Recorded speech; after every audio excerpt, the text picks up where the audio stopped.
I'm Katy Cowan, and this is the Creative Boom Podcast. Our next guest is the acclaimed American graphic designer, author and scholar, Louise Sandhaus. A professor at the California Institute of the Arts, Louise is also the principal of Louise Sandhaus Design, which she founded in 1998.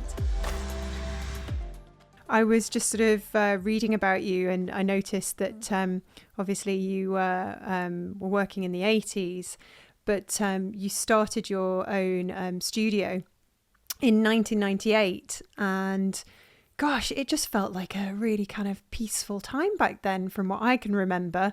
You know, there was that cute little thing called Google that was just starting to take over Excite and Yahoo. Do you remember that? Oh yes, yeah, I do. You know, I just remember I was in Holland. I think it was at 1995, where I was at the Jan van Eyck at the time. Oh, and wow. they had one room that had a computer in it, and you could access it like late at night until early in the morning. And it was like, you know, the internet was starting to happen. And, you know, it was the time that I could send email. That was like super exciting. But The technology during our lifetime and during our careers has changed so much. I mean, have you always been someone that's embraced those sort of new technological advances, or have you been sort of slightly apprehensive at first and sort of reluctant? I mean, how have you sort of adapted over the years? yeah. So you started off mentioning the 1980s. And so in the 1980s, I was in Boston. Yeah. And of course, that's where MIT and the Media Lab was. And at that time, I was living in Cambridgeport, and I met this woman who went on to become very influential to me and to others, and that was Muriel Cooper. The late, great Muriel Cooper. And so at the time, the visual language workshop had not been formed. You know, it was in its kind of like infancy when I met her. And so, you know, just through having conversations with her through the years, I could see how the computer was going to impact what we were doing as graphic designers, what we were doing, how we were doing it. And, you know, it was actually, that was in part why I went on to graduate school. So I did embrace it early on. I was also working for a magazine at the time, and the publisher of that magazine was really interested in computers and what they might do. And we had a CompuGraphic typesetting machine. I think this was before the Mac, so maybe 82, something around that. So we were actually like there at the forefront of trying to figure out how to generate the kind of typographic controls that designers would have much more easily and readily to come. We were able to kind of generate that, and it was exciting and scary. And so I think I got, you know, excited about being able to write some kind of code to be able to generate the type. That's fascinating to have been immersed in that kind of, you know, that really like disruptive time, I suppose, where whole kind of, I suppose lots of different jobs went, didn't they? Or just emerged into something new as the technology disrupted. When we think of what's happening now, and we've got this other huge disruptor, which is AI and tools like DALL-E, you know, you can imagine that's going to have a similar impact. I mean, it's kind of scary and exciting because we don't really know where these things are going to go or how good they're going to get. It's just the speed at which the change is coming. I don't think most people understand how advanced it already is now. Yes, no, there is a lot. Like looking at what's being generated by DALL-E, it's hard not to quiver in your boots. But I still think, you know, that I'm curious what artists and creative people will do with that technology. But I just wanted to go back again to that moment when, again, in the 80s, when the Mac came out, and there was a great division among graphic designers about whether this was going to be the end of like professional graphic designers, that the secretary would be doing, the newsletters, and, this would displace graphic designers, or this was a new kind of tool and opportunity for designers. So it kind of, in that sense, feels familiar. Dolly, what will that disrupt? What will happen with that? So it is both terrifying and exciting. Yeah, exactly. And I suppose your whole career has been defined by these sort of technological advances, these kind of big chapters that come along. And no matter how much comes in and changes, there's always the foundation of what you've learned as a graphic designer, isn't there, Louise? No technology can replicate what a human can do. No, it's really true. But I will say, if design fundamentally is about meaning making, it and kind of like through visuals, through words and images, if that's the foundations of it, that certainly remained.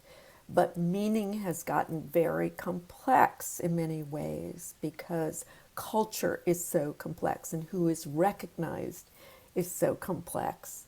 So, how one speaks and how one understands the audience, the degree to which, you're culturally literate, like all of that now plays into that. And so, yes, it's the same, but how it functions and what you need to understand at this moment seems different.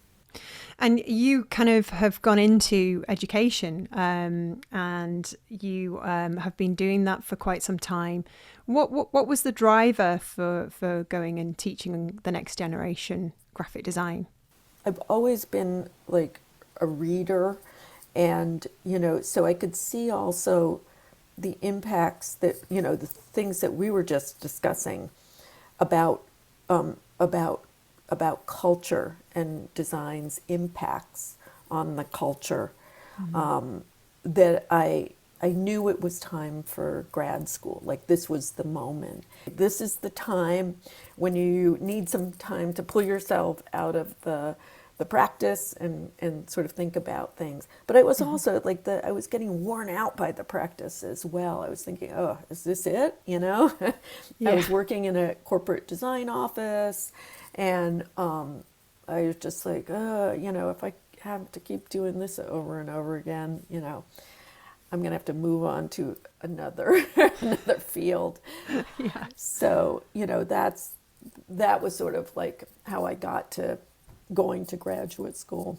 I think we've all had moments like that in our careers where we've gone, oh my gosh, is this it for the rest of my life? Some people are quite happy that they can find progress in their own kind of path, but sometimes you have to sort of do something completely different, or at least something different within your own field, to get that job satisfaction. To a different place. Yeah. Exactly. Yeah. So how have you seen the sort of kids change over the years, and how do they sort of differ today compared to when you first got started? People were attracted to CalArts because it was it was at the center of the storm of the zeitgeist of a conversation about design in that moment. What we call postmodernism, but where design was becoming critical. It was the place where this deep conversation, reflection, really experimentation with visual form that was coming out of these conversations. Yeah. And people who were feeling dissatisfied or restless, in their own careers. So I think that there has been all kinds of evolutions from that moment. The students are younger today. I think they feel pressed coming out of their undergraduate education to continue their education. The students are much more global now. Yes, yeah, of course. So that's all changed. Yeah. And do you ever sort of yourself personally worry that you're not sort of keeping up with it because it's just changing so fast? There's a lot to digest. We're bombarded with so much information. The world's much more close. You know, that these are all good things, but they come with some kind of downsides, don't they? Yeah. So there are definitely moments when I go, what am I doing here? I'm We all too, have that. We all have yes. that. I'm too disconnected. There's too much of a spread between the generations. You know, hopefully I bring the value of kind of like a much broader perspective, you Mm. know, and just having been on the planet for so long, sort of awareness of the patterns that happen and the things that have happened that hopefully I can bring to the conversation that Mm. maybe provide insights. You know, all you can do is bring yourself to that space, and hopefully you're a great kind of like question asker, you know, that you're able to help somebody on their path, Yes. and you know, and that you can engage in some kind of conversation. So you don't have to be all knowing. You Hmm. have to be able to provide, you know, help, support, you know, be able to ask the questions, engage that conversation. And California itself has such an impact on the rest of the world. So Yeah. it Yeah. must be so fascinating being in the heart of that and I seeing it just spread. Yeah, it's, well, of course, you know, but aside from the food, you know, and the technology, you know, here in Southern California, it's a cliche about the sense of light here, but I realize I thrive on that. You Mm. know, I need that light. It does.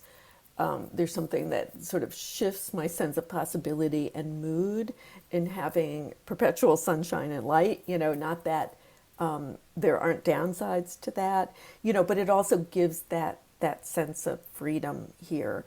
You were never tempted with New York then? Oh, I was definitely tempted with New Mm. York. But before I came to the West Coast, the East Coast was all I knew.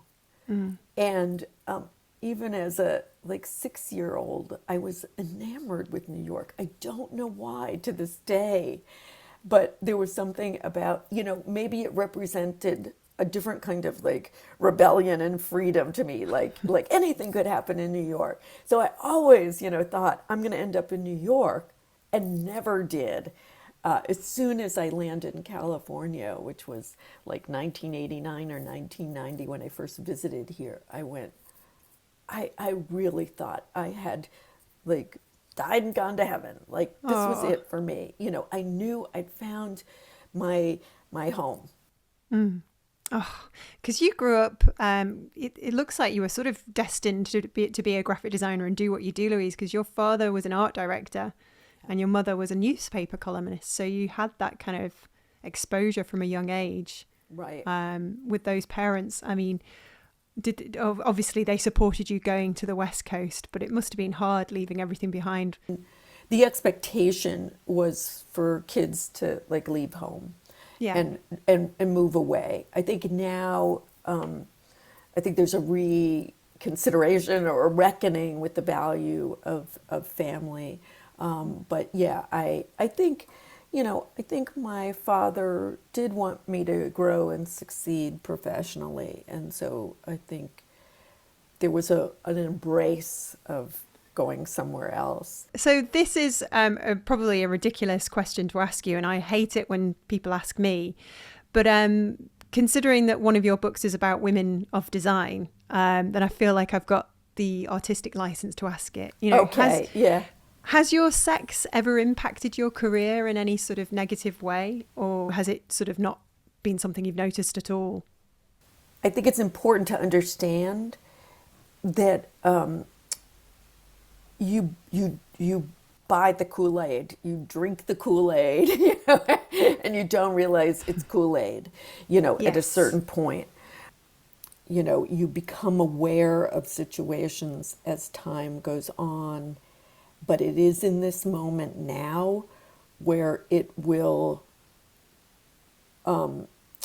where I think women have a voice in the workplace, and where I'd like to perceive that it won't be tolerated, but I also know that I am not in that workplace right now, and I don't know fully what's going on. But I, as you can tell, have a very difficult time answering that question. I think we all do. It's a very complex question with each one of us unable to begin, know where to start. But I think you say it very eloquently in that we have all just drank the Kool-Aid, and it's just the way it is. And there's a sense of guilt that comes with it, isn't there? That we didn't like speak up more or stand our ground more. But I suppose at the time you don't really kind of know it's happening.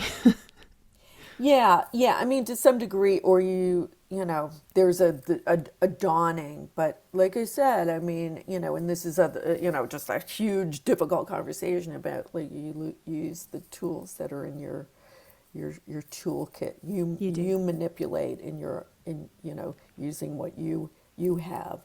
Exactly. And it's a terrible way to kind of like think about it. But it is. But there's no situation that I can think of, doesn't mean it didn't happen, where I felt bias against myself because I was a woman. I had one crappy boss, and it wasn't like, he was a misogynist. He was just a misogynist, and what that is probably the closest thing I could come to. He was just a shit. He was a shit person. There are plenty of those. Yeah, and then you wonder, is it about sexism, or is it just that they're just not a very nice person, and that's where it gets complicated. Yeah. Yep.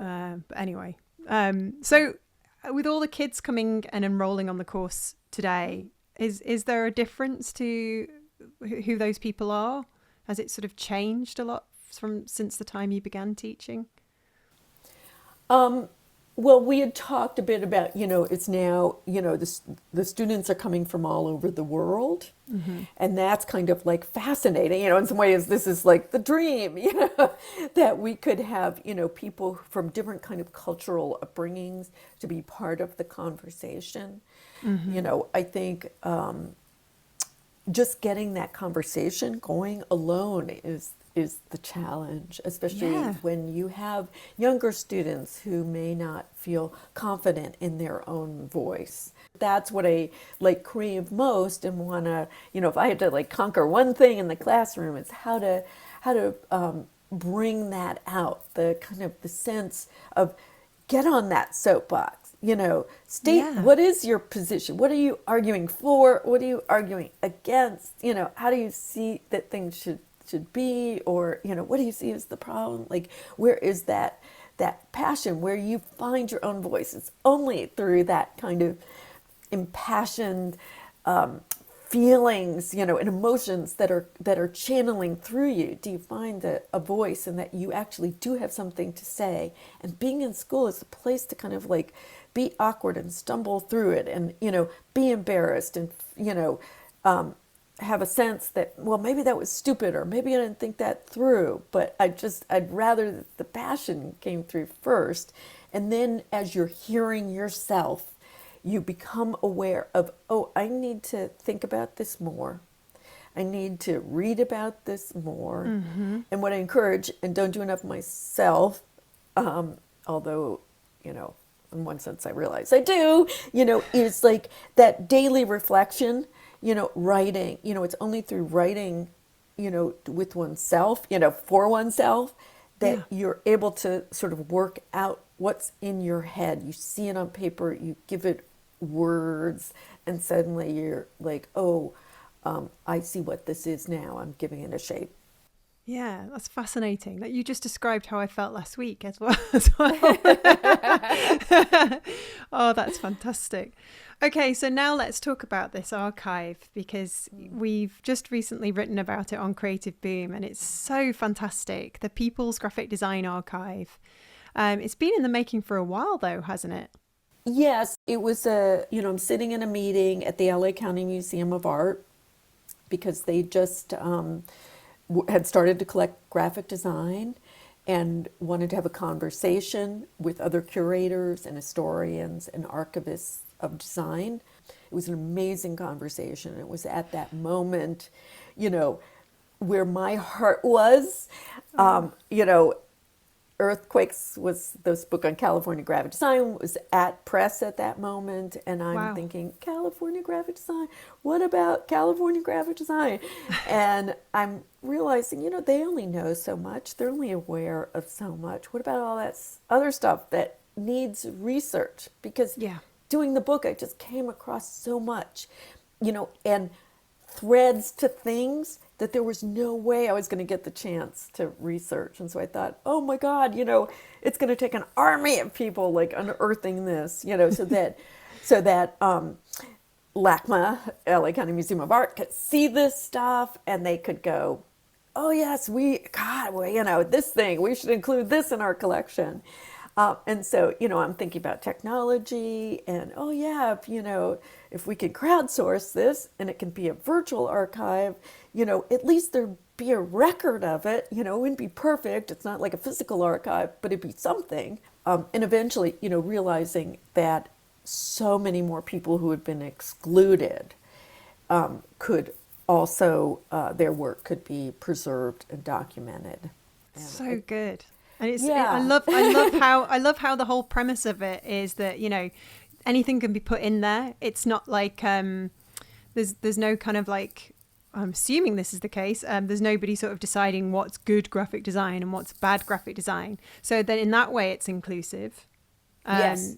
Yeah. Because there's something to learn from all of it, isn't there? This is about letting everybody decide what is part of that history, and out of that you get a much wider range of work, you know, and taste that has informed it, you know, and understanding that it functions in different ways for different audiences. It feels very Californian, if you don't mind me saying so. I like it. I like Yeah. it. I mean, we do want it to be global, but I think what you're talking about might be in a kind of ethos. Again, that sense of like freedom, Coming freedom. together, you know, the kind of, you know, the political things that you've seen happen in your lifetime. It's obviously important for you to document what was before. You know, why is that? Why do you think it's important that we bring all this stuff together and remember it and celebrate it and have it there for other people to sort of access? What's the key driver behind all of that? Because, you know, this stuff just usually gets forgotten. And Right. So, you know, if we look at design history, you know, it's often described as kind of like the history of the greatest hits. We are changing a picture of who participated in graphic design and what does it look like, and trying to undo the mythology that this thing is graphic design, but this thing is not graphic design. So it's what changes happened that drove this practice forward, you know, and that might be aesthetic change or cultural change or change in relation to commerce, or it might be technological change. It might even be a change in the way graphic design is taught. But, you know, understanding what are those contextual conditions, you know, are important. So there's a different kind of like conversation around which you can talk about the work. And so I think what, you know, when you look at the history of graphic design and you look at it in the People's Graphic Design Archive, you realize it was much more complex.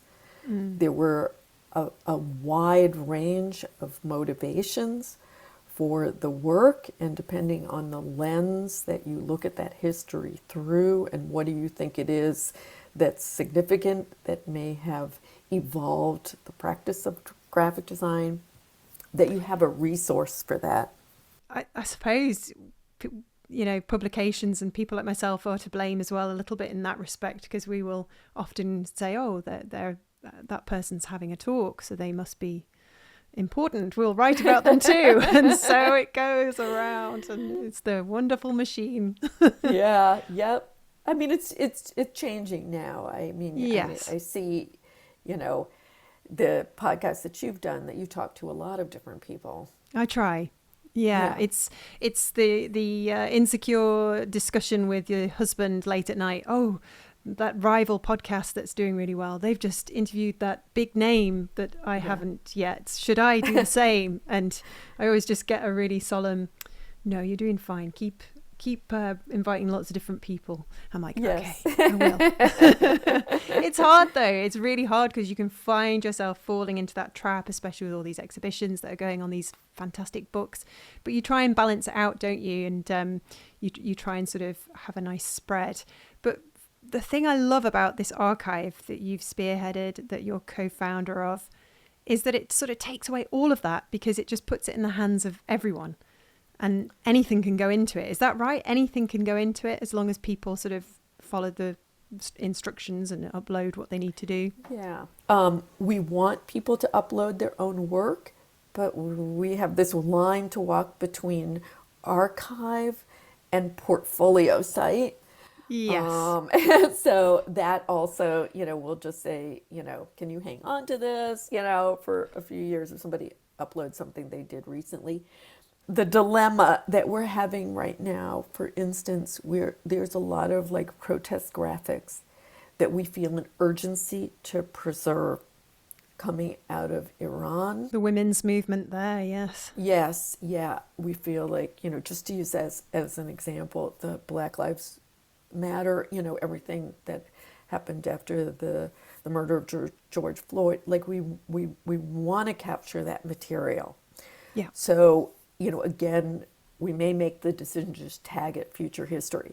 In our perfect site, and just to have gotten to phase 2, to phase 1 was amazing, but phase 2, we hope that there is a parking lot, which is essentially the future history parking lot. And the moment the date, it hits the 10-year date, it comes up into the archive. That's what we really want, because we do feel an urgency to capture and preserve this material that will be very significant for researchers, scholars, anybody who's just interested in the cultural moment and wants to understand it better through the kinds of messages that people created.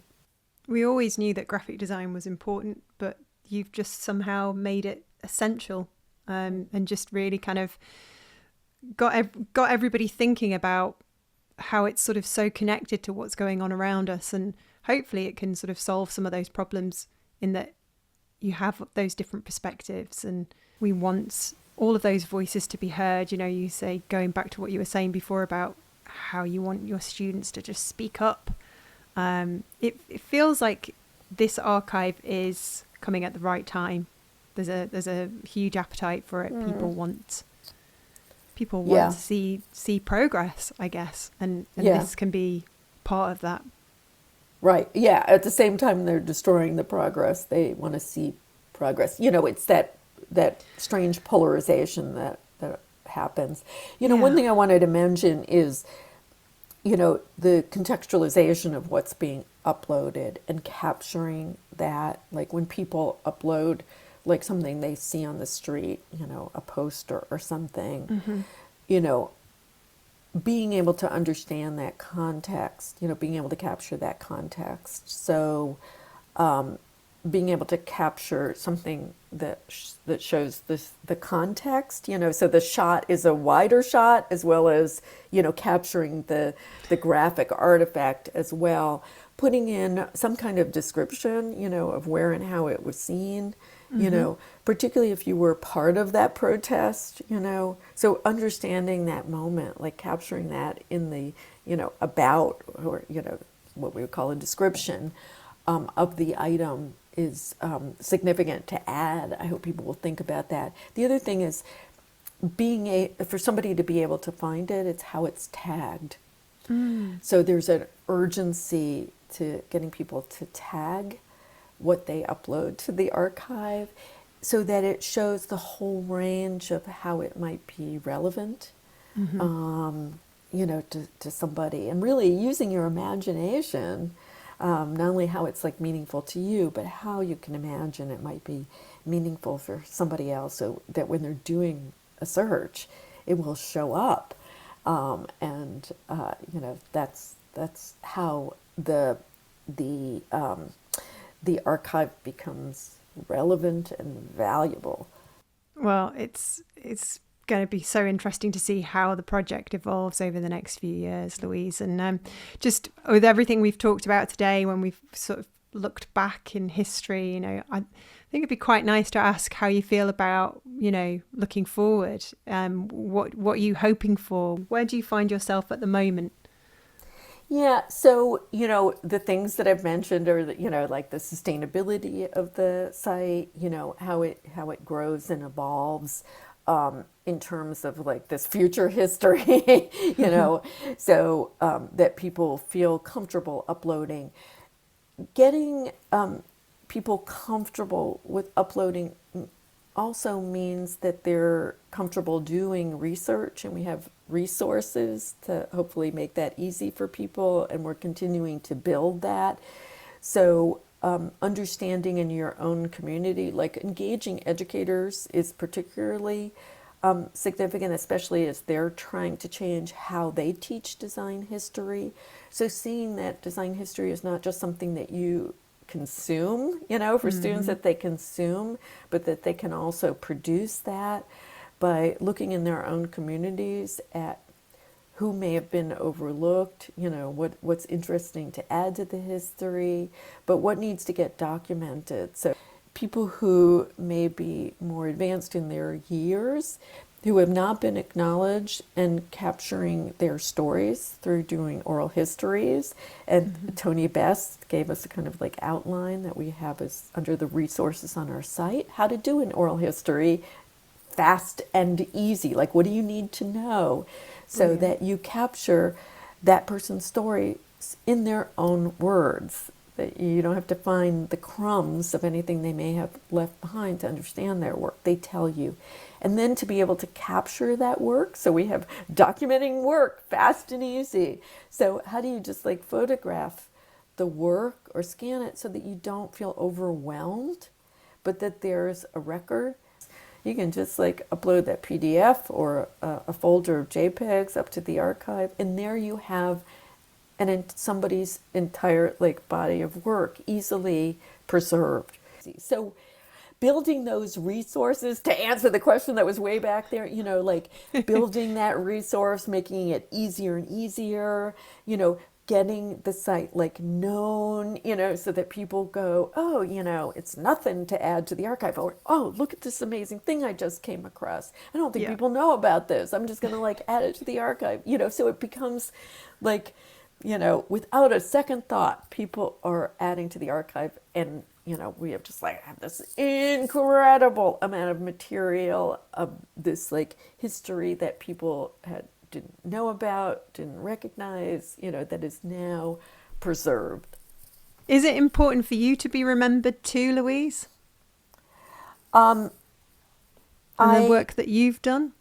I hate to say it, but I have thrown out a lot of material of my own because I just, it's hard to see myself, and any value that I may have brought. Come on. I think that this turning the lens on myself when I'm not sure, or the light on myself when I'm just like not 100% sure about it. And I know like how many people were at my back and at my side, that I wasn't alone, and that the contributions that other people made were huge. Well, I'm going to have to disagree with that, but you have made a massive difference, and this is just a phenomenal thing that you're doing, and it must bring you so much satisfaction with everything that you've done throughout your career so far.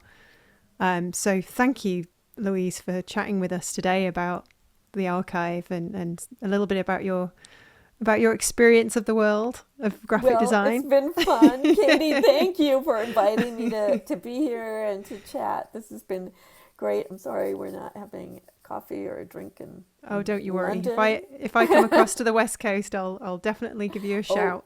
Please do. Please do. Thank you very much. Thank you. All right. To discover more about Louise Sandhaus, you can find everything you need via our show notes at creativeboom.com/podcast. That's where you can also hit subscribe and check out our entire archive of episodes so far,